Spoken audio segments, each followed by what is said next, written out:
Shalom warga kerajaan sorga, di hari kedua ini di mana kita sedang membahas di dalam 3 hari seri tubuh, jiwa, dan roh. Hari ini kita akan membahas tentang jiwa kita.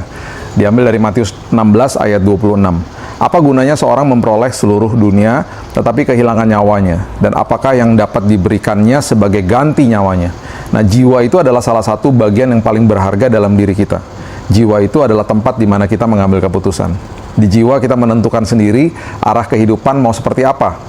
Mengapa seperti itu? Karena di dalam jiwa itu terletak pikiran, emosi, perasaan, bahkan kehendak.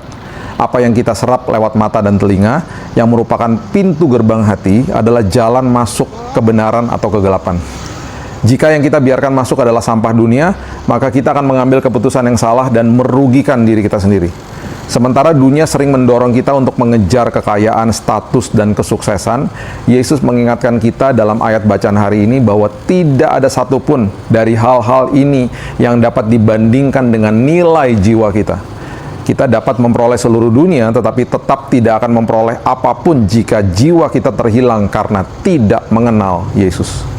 Jiwa adalah apa yang dihembuskan Allah ke dalam manusia saat penciptaan, dan itu menjadikan kita makhluk hidup. Nafas ini, jiwa ini menghubungkan kita dengan Tuhan dengan cara yang tidak dapat dilakukan oleh harta benda atau apapun yang ada di dalam dunia ini.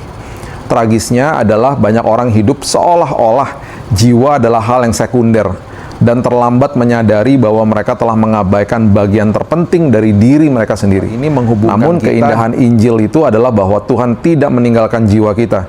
Dia menebus jiwa kita dari perbudakan dosa. Yesus datang bukan hanya untuk mengampuni dosa-dosa kita, tetapi untuk menyelamatkan jiwa kita dan memulihkan hubungan kita dengan Tuhan. Jiwa itu bersifat kekal. Kita adalah makhluk kekal. Ketika kita mati, jiwa kita tetap hidup. Sifat kekal ini menuntut kita untuk mempertimbangkan di mana dan dengan siapa kita akan menghabiskan kekekalan. Siapa yang kita mau habiskan kekekalan? Apakah Tuhan atau si jahat, si iblis? Jiwa membutuhkan pemulihan. Mazmur 23 ayat 3 mengatakan, "Ia menyegarkan jiwaku.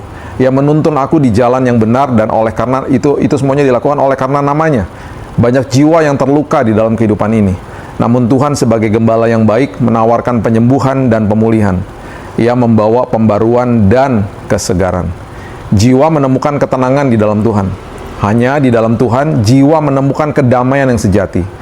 Tidak ada hubungan prestasi, uang, harta, ketenaran yang dapat memuaskan jiwa seperti yang dapat dilakukan oleh Tuhan kita. Itu semua tertulis di Mazmur 62 ayat yang pertama. Itu sebabnya jiwa kita harus dijaga. Amsal 4 ayat 23 mengatakan, "Jagalah hatimu dengan segala kewaspadaan, karena dari situlah terpancar kehidupan." Hati dalam pengertian Ibrani saling berhubungan erat dengan jiwa. Kita harus waspada dengan apa yang kita biarkan membentuk kehidupan jiwa kita. Apa yang kita lihat, apa yang kita dengar, dan apa yang kita pikirkan. Itu sebabnya hari ini, ayo kita kelola jiwa kita dengan sebaik-baiknya. Jaga pintu gerbang hatimu, apa yang masuk dan apa yang kita dengar, supaya jiwa kita itu betul-betul seperti yang Alkitab katakan, tidak tersiksa. Tetapi betul-betul jiwa kita itu dimerdekakan, diperbaharui, bahkan yang Alkitab katakan tadi, disegarkan setiap hari. Bahkan kita menonton ini, dan bahkan kalau kita mendengar firman, membaca firman, jiwa kita pasti disegarkan. Karena firman itu membawa kepuasan. Mari kita berdoa. Terima kasih Bapa yang baik, kami mengucap syukur buat hari yang baru. Kami percaya jiwa kami disegarkan oleh firman yang kami baca, kami dengar. Dan kami percaya hari ini kembali Tuhan, kehidupan kami, jiwa kami diberikan pengertian firman, bahkan dikuasai firman, sehingga yang di dalam jiwa seperti emosi, pikiran, perasaan, kehendak kami, semuanya dikuasai oleh firman Tuhan. Sehingga apapun yang kami putuskan hari ini, bukan berdasarkan perasaan dan emosi kami, tapi berdasarkan kebenaran firman Tuhan yang Tuhan tempatkan di dalam kami. Bapa, kami juga sadar, kami ini bergumul setiap hari, berargumentasi dengan diri sendiri, karena diri kami ini adalah pribadi yang paling sulit dikalahkan. Tapi, dengan firman kebenaran, kami menjadi orang-orang yang lebih daripada pemenang. Kami mengalahkan kedagingan kami, karena kami berjalan di dalam kebenaran firman. Kami mulai hari yang baru, dan kami percaya, hari lepas hari, firman-Mu menopang kehidupan kami, bahkan menopang keputusan yang kami akan ambil sepanjang hari ini. Terima kasih Bapa yang baik, meteraikan hari ini dengan damai-Mu, sukacita-Mu, bahkan kasih-Mu yang melanda hidup kami, dan juga orang-orang di sekitar kami. Kami buka hari yang baru hanya di dalam nama Yesus, nama yang ajaib. Kami berdoa dan mengucap syukur. Kita sama-sama katakan, amin. Have a blessed day, dan Tuhan Yesus memberkati. Citamu, bahkan kasih-Mu yang